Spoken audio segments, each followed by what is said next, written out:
وصلاة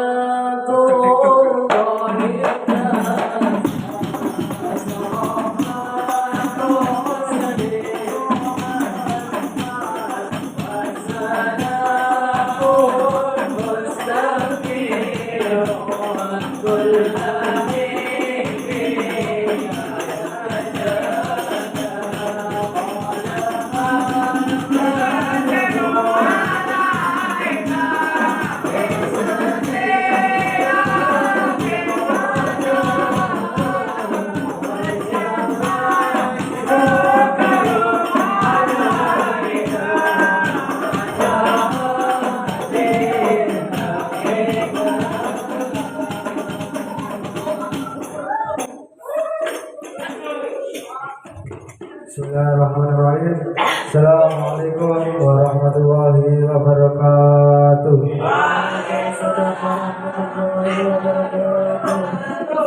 Alhamdulillahirabbil alamin wa bihi nasta'in wa ala umuri dunya waddin. Wassalatu wassalamu ala asyrofil anbiya'i wal mursalin wa ala alihi wa sahbihi ajma'in amma ba'du. Hadirin kiram, wonten ing bangsanipun para alim ulama, para kiai, ibu nyai, para sepuh bin sepuh, asatidz wa asatidzah, ustaz dan ustazah ingkang mugi-mugi dipunmuliakan kalian Allah Subhanahu wa taala.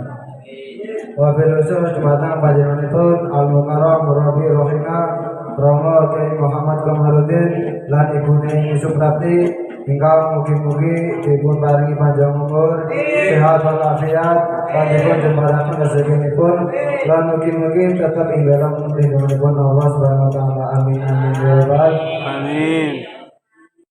ingkang kula hormati Gus Harul Anam, Gus Amin Ma'ruf dan Gus Widul Manam, boten kesupen santriwan dan triwati kang kula banggaken.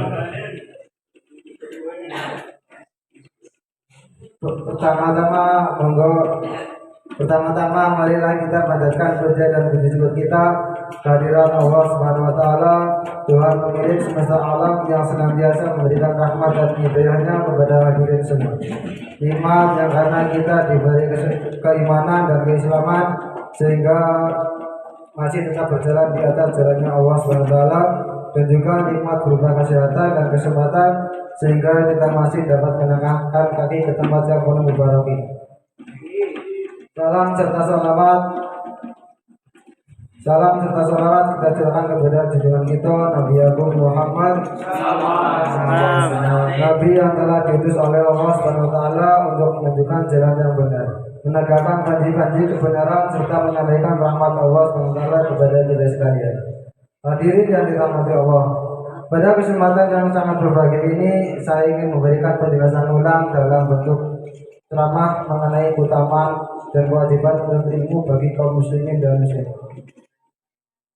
Manusia yang dilahirkan ke muka bumi dalam keadaan tidak mengetahui, dalam keadaan bersih dan kosong, kecuali mereka yang dikehendaki oleh Allah Subhanahu wa taala seperti Nabi Isa alaihissalam. Maka Allah Subhanahu wa taala memerintahkan kepada seluruh umat manusia untuk mencari ilmu baik sebagai bekal dalam menjalani hidup. Seperti firman Allah Subhanahu wa taala yang menjelaskan bahwa setiap manusia yang lahir dalam keadaan tidak mengetahui apa-apa.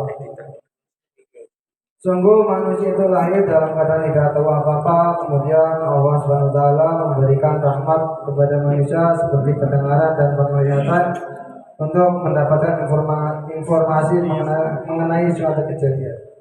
Belajar dari banyak hal sampai akhirnya menjadi tahu, namun menjadi tahu saja tidak cukup. Kemudian Allah SWT memberikan hati agar manusia bisa menimbang mana yang baik dan mana yang buruk berdasarkan pengalaman yang mereka dapatkan. Islam memberikan pandangan mengenai ilmu adalah sebuah pelita yang menerangi di saat gelap, sehingga tanpa pelita seorang akan tersesat. Betapa pentingnya keutamaan ilmu menurut Islam, sampai-sampai firman Allah SWT yang pertama adalah perintah untuk membaca, bukan untuk beribadah kepadanya. Iqra bismi rabbikal ladzi khalaq. Bacalah dengan menyebut nama Tuhanmu yang menciptakan. Wahyu yang paling pertama memang tidak secara gamblang memberikan perintah belajarlah, tapi bacalah. Namun perintah adalah perintah presiden untuk belajar. Karena membaca adalah cara yang paling sederhana dalam belajar. Segala bentuk diawali dengan membaca buku untuk ayat-ayat yang tertulis maupun ayat-ayat yang ada di dalamnya. Seorang yang berilmu akan kembali ke jalan yang benar sehingga ketika ia melakukan kesalahan selalu didasari dengan kebenaran. Kebenaran akan mengarahkan seseorang kepada sesuatu yang bersifat hakiki dan tidak ada yang bersifat hakiki selain Allah Subhanahu wa taala. Sehingga ilmunya akan menuntunnya untuk beribadah, sedangkan orang yang beribadah tanpa didasari ilmu akan membuat kualitas ibadah mereka hanya berdasarkan keyakinan. Kalau keyakinan itu benar ditunjukkan untuk Allah Subhanahu wa taala, maka orang berilmu masih unggul dalam satu hal, yakni yakin dan berilmu. Karena yang berilmu pasti memiliki keyakinan, meskipun yang menilai kualitas suatu ibadah tidak lain adalah Allah Subhanahu wa taala. Allah Subhanahu wa taala berfirman dalam Quran surat Al-Mujadalah, Bismillahirrahmanirrahim. Yarfa'illahil ladzina amanu minkum wal ladzina utul ilma darajat wallahu bima ta'maluna khabir. Allah akan meninggikan orang-orang yang beriman di antaramu dan orang-orang yang diberi ilmu pengetahuan beberapa derajat. Karena pentingnya posisi ilmu dalam kehidupan manusia sampai Allah sampai memberikan perintah bagi seluruh manusia tanpa pandang bulu sebagaimana hadis Rasulullah SAW, thalabul ilmi fardhatun 'ala kulli muslimin wa muslimatin.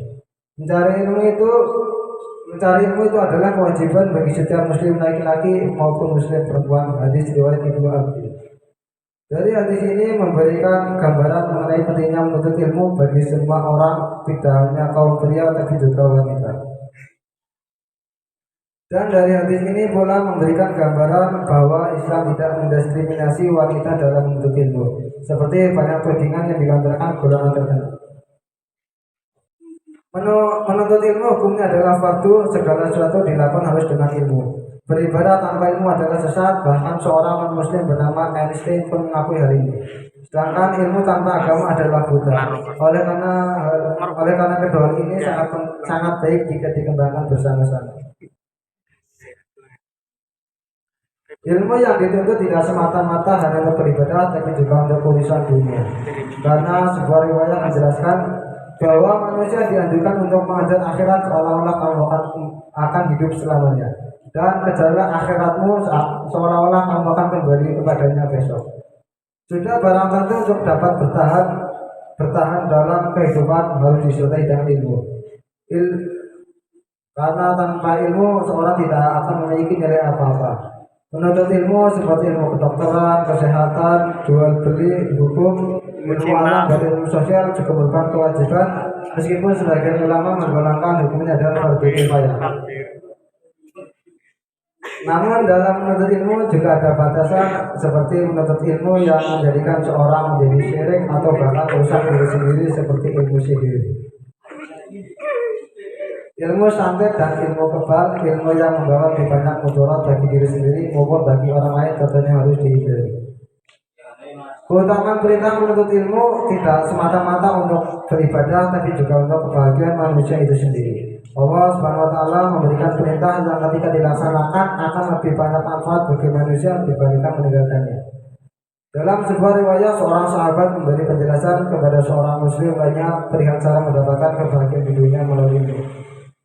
Man arada dunya fa'alaihi bil ilmi wa man arada al-akhirata fa'alaihi bil ilmi wa man arada huma fa'alaihi bil ilmi. Siapa yang menginginkan kebahagiaan dunia maka harus dengan ilmu. Siapa yang menginginkan kebahagiaan akhirat maka harus dengan ilmu. Dan siapa yang menginginkan kebahagiaan keduanya dunia dan akhirat maka harus juga dengan ilmu. Saran ini disampaikan oleh Ali bin Abi Thalib ketika Nabi masih hidup, dan pada saat tersebut Nabi diam. Sedang diamnya Nabi adalah tanda setuju dengan kata lain.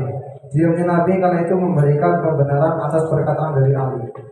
Orang yang berilmu akan lebih disesatkan oleh setan dibandingkan dengan orang yang tidak berilmu.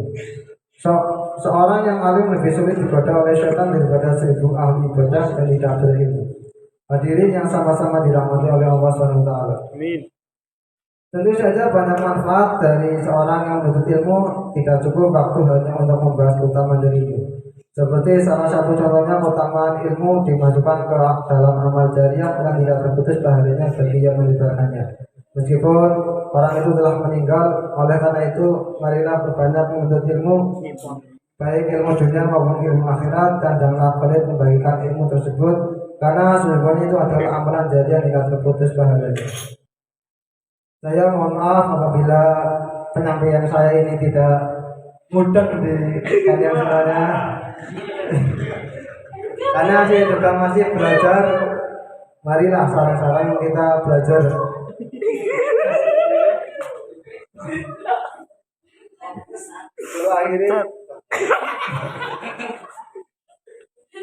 Kalau akhirnya menurut maafin bila habis dorek. Wassalamualaikum warahmatullahi wabarakatuh. Bebas. Warahmatullahi wabarakatuh.